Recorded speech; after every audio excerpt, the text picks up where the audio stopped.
YouTube, what's happening? So today we're at my friend's farm where our camper's stored.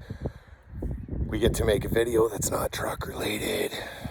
So today's mission is going to be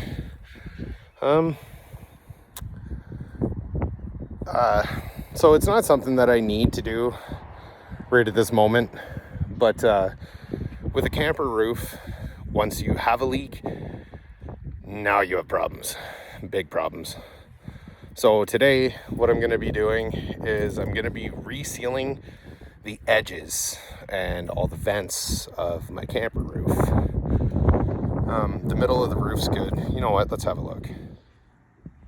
So along the edges, somebody tried to do some repairs once upon a time. My camper's currently not leaking, so that's a good thing. This is the product we're going to be using today. Eternabond. Once upon a time when I did flat roofing, I was the crane operator for the flat roofing company, but I'd get up and help. This is what we'd use along the edges. It's incredible stuff, easy to work with. You'll notice the bucket. We're going to take those two scrubbers and we're going to scrub like a mofo. I don't really use this antenna ever, so I might have a look and see about taking that off. It's just I don't want that part just kind of rubbing on my roof.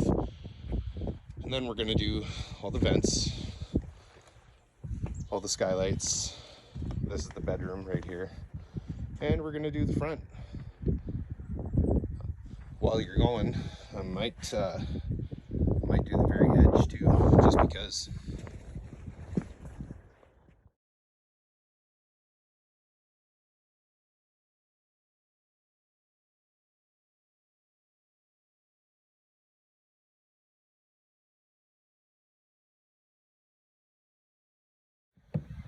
So guys, one of the main important things to do with any job that you're going to do like this, make sure it's clean. Always. If you guys have ever watched any of my truck videos, I'm kind of a stickler for cleanliness when you're doing a job. Whether it's tar, whether it's paint, whether you're putting new parts into your vehicle like ball joints, cleanliness is godliness, really. Everything will adhere better when it's clean and prepped properly. Prep work is your biggest obstacle, but it's also your easiest obstacle to tackle. So that said, let's have at her. So you guys notice I have the big broom on the stick. I also have a little hand scrubber for another spot. Along the edges here, it's obviously going to be easier to just use this. It's going to get down in there pretty deep. It's going to do a really good job. And all I'm using here is just dish soap and warm water. So I'm going to use this one to clean back here. And then I'm going to use the little hand brush to get around all the vents and the air conditioner and everything else where this big brush can't really get in. Because, as we've discussed, cleanliness is the most important. So just bear that in mind. If you don't have the right brush, these little brushes here, I think I spent like $5 on that at Home Hardware up here in Canada. And this stuff here, it's not cheap. I will tell you that. I spent $130 Canadian per roll on that at Home Hardware. Home Depot didn't sell it, Lowe's didn't sell it. But that stuff there, you're really not wasting money. It is it's a very good product. It lasts. It's a tar-based product, so once it seals, it's there. You are going to bitch and moan and cry if you ever try to take that sucker off. So yeah, we're gonna gets to scrubbing, gets to cleaning, rinse it off with the hose, and then we're ready. So I'll be back. So guys, about an hour now has passed. I washed the back, I washed the sides, I washed the front. Still debating on that antenna.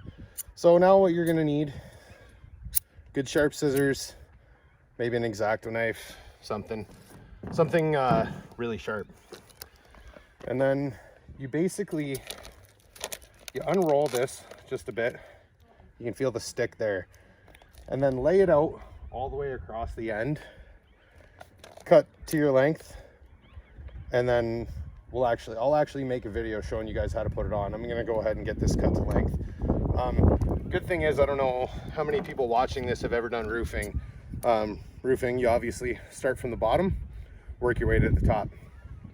With a camper, you're gonna be pulling it down the highway, you're gonna be pulling it into all kinds of places, right?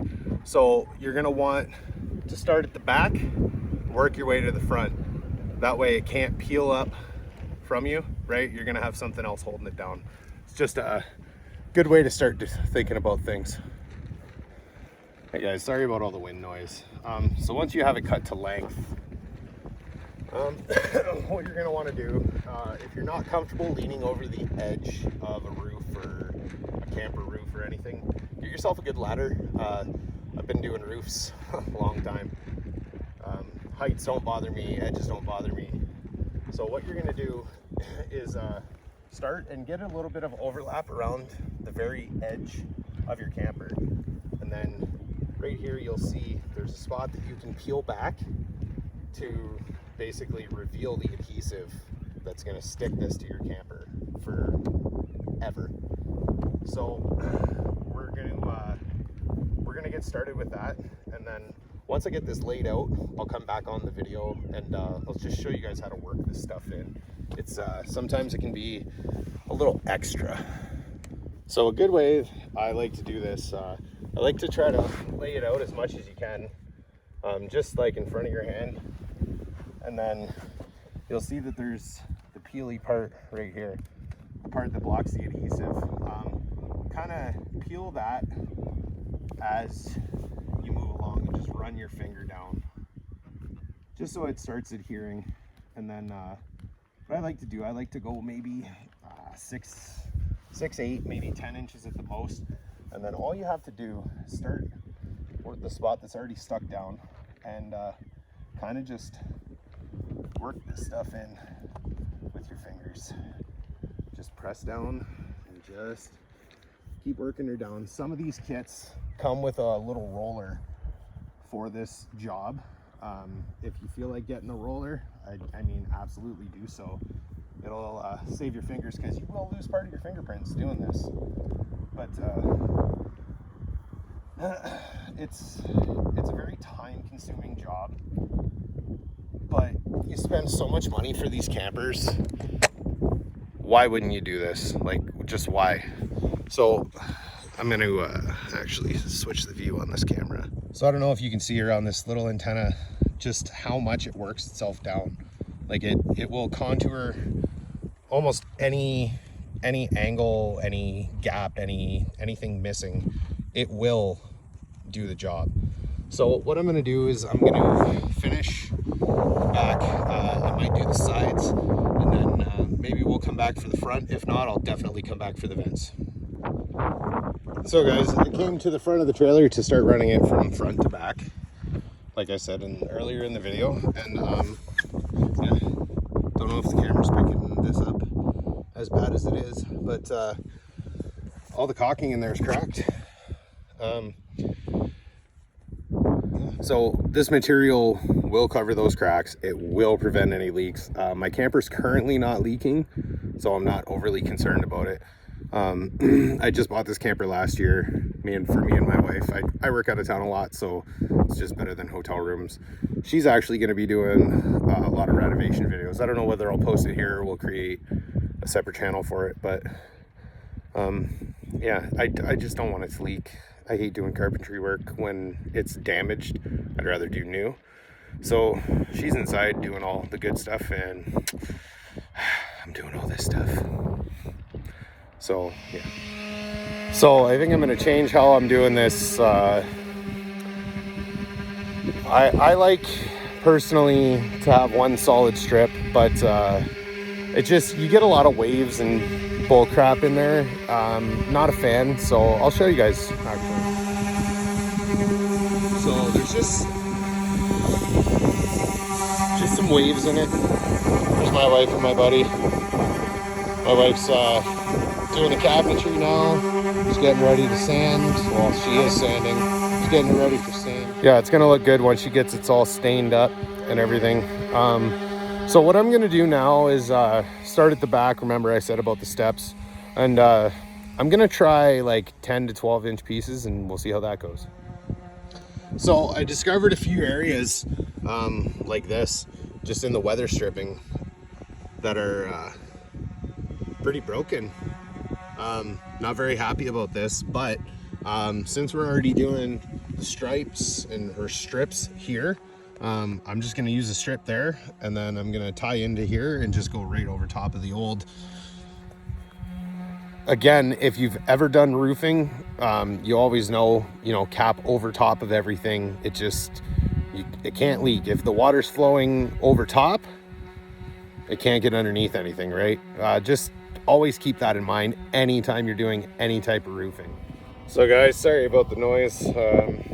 As you seen earlier in the video, my wife and my buddy are down there sanding the cabinets, and I'm still up on the roof. So just wanted to show everybody what I do, kind of measure it down to the length that I want. Again, start at the back, do your back strip first. That way, while you're driving down the road, all the water's pushing front, right? Same as a roof on your house. So peel it back a bit, stick her down, kind of peel the tape as you go, kind of like putting a decal on the back of your truck window or your house, whatever you put decals on. It's literally just peel and stick, and like I forgot to mention earlier in the video, once this stuff's down, it's there. Like you're done.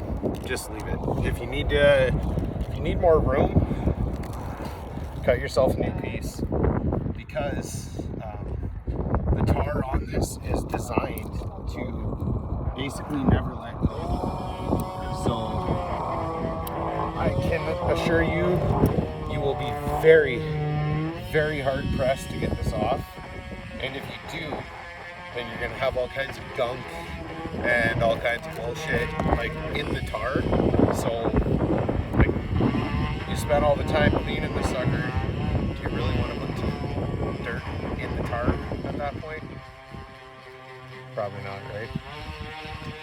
So depending how big your camper is, this is Palomino Sabre 30 RES.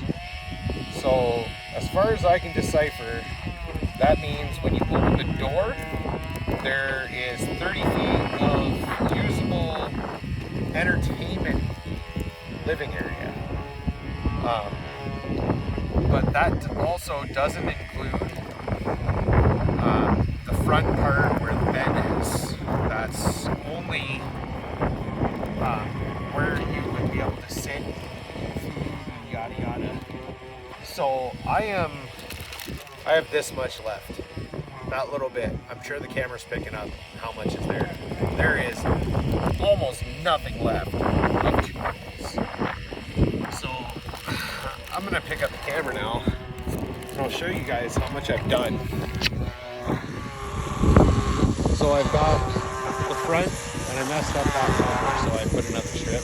That vent, this skylight, ignore that little wrinkle.